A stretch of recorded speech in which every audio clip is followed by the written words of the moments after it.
What's up, Dance Universe? Si Jazz. And si Jasmine. Together we're Jaja.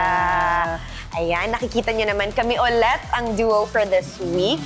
And the reason why that happened is after episode 8, nagbunutan kami kung sino ulit ang magiging next pair namin para fair game dahil nga meron ding extra challenge for this episode. That's right. And by chance, nakuha ko si Jao. Yes, this must be fate. I feel it. I feel it. And this week naman, ang aming genre is hip-hop. Pop.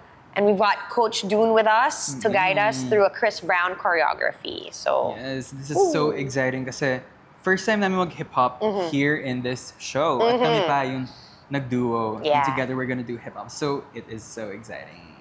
as in non-stop siya, tuloy-tuloy ang galaw. And definitely for me, nakakapanibago yung walang masyadong room to breathe. Kasi nga tuloy-tuloy yung steps. But, True. At ang bilis. oo, ang bilis. But new challenge, new challenge.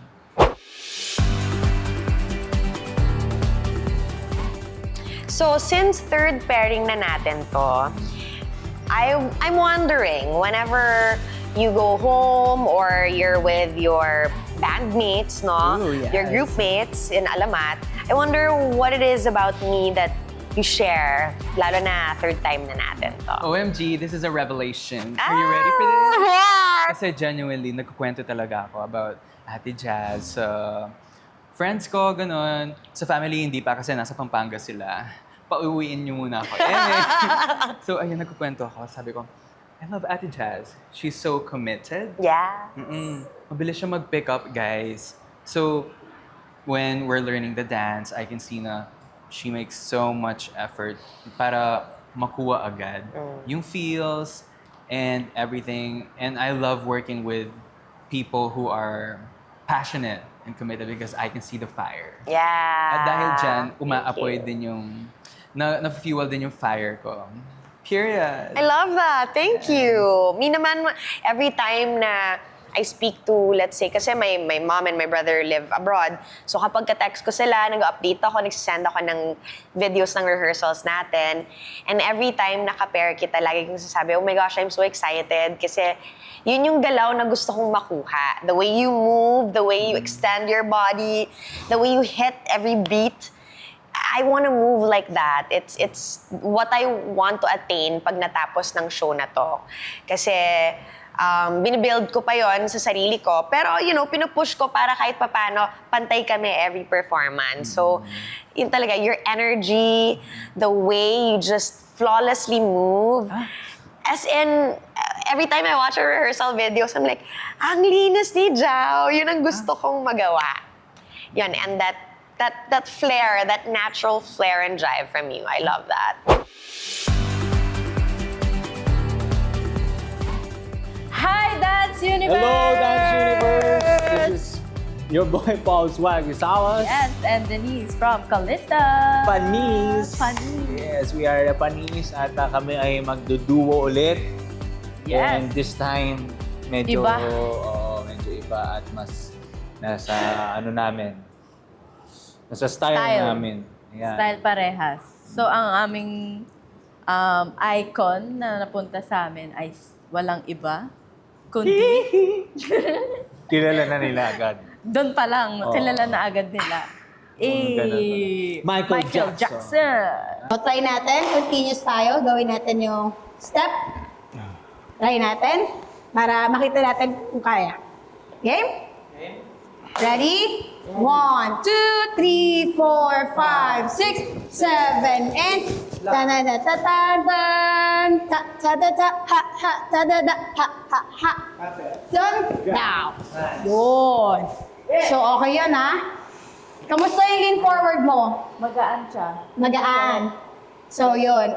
Tama yun kasi ibig sabihin, sabay yung weight nyo na nag-separate. Kasi pag naramdaman mong mas mabigat sa'yo, ibig sabihin, nauuna ka. Nagpapakiramdaman. Yes, so pakiramdaman lang talaga. Okay? Ganyan talaga pag good vibes lang, no? Yes! Ganyan talaga pag alam nyo yung connection nyo. Yes, good vibes lang. Tama.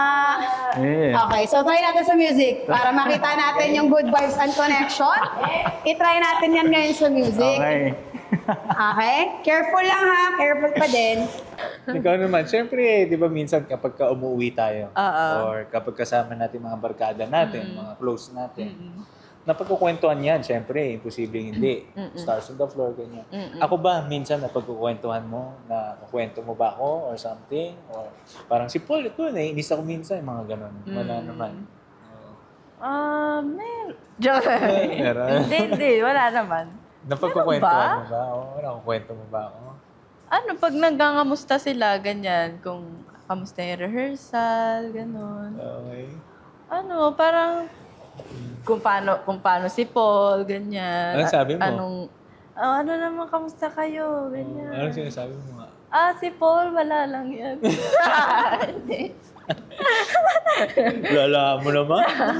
Hindi, sinasabi ko lang, mabait. Hindi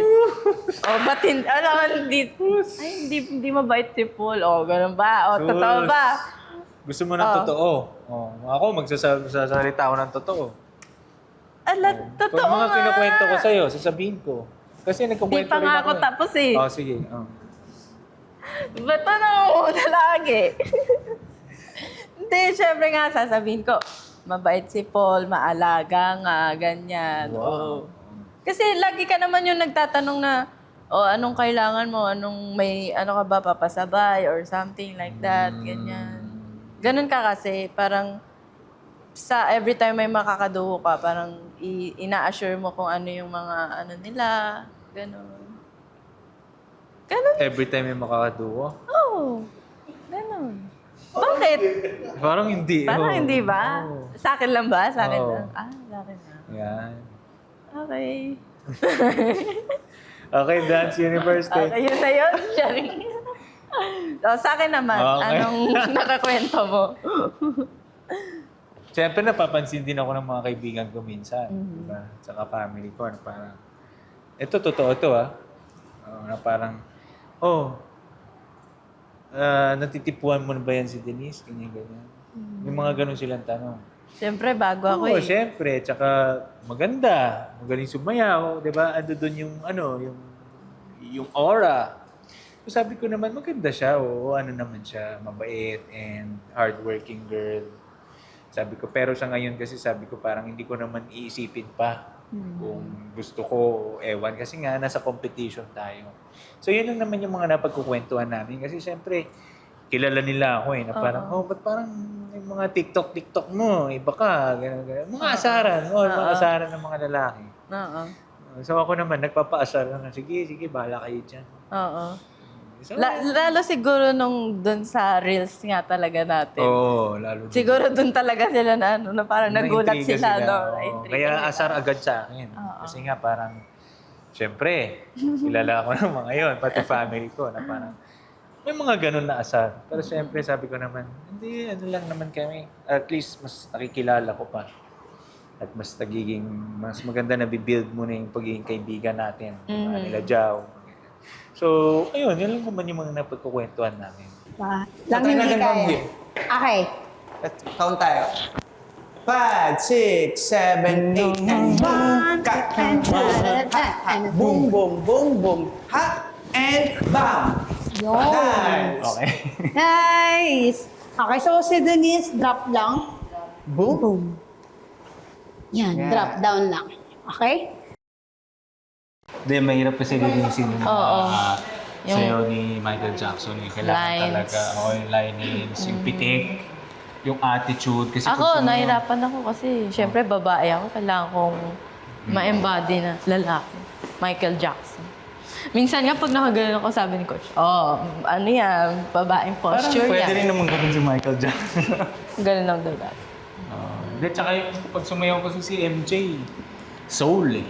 Yes. Parang nakikita mo yung buong puso niya, buong kaluluwa niya. And I think, yun yung gusto namin mapakita ni Denise. Yung talagang maramdaman nila, mabuhay si MJ. Yes. Sabi ko nga, magsasayaw kami na parang nanonood si Michael Jackson from heaven. Ayoko yun. Pinapanood niya si Michael Jackson. Oo. Ay, baliktad. Pinapanood ko si Michael Jackson. Ako yung pinapanood ni Pinapanood ka Michael. ni Michael Jackson. Oo, ako yung pinapanood. kayo ni Michael. Yes. Hi, Michael Jackson. Yeah. So, para sa kanya to. And sobrang idol ko siya. Meron akong video na kinakanta yung isa sa kanta niya, mga 9 years old ako. So, ano talaga. Sobrang tamang partner si Denise para dito. At alam niyong gustong-gusto ko yung Michael Jackson nung nagkabunutan. So, Instinct pa lang. Sabi namin, ano yung feeling kaya? Sabi ko, gusto ko yung Michael Jackson. So, ano siya sa akin? Mahalaga siya sa akin. On the floor.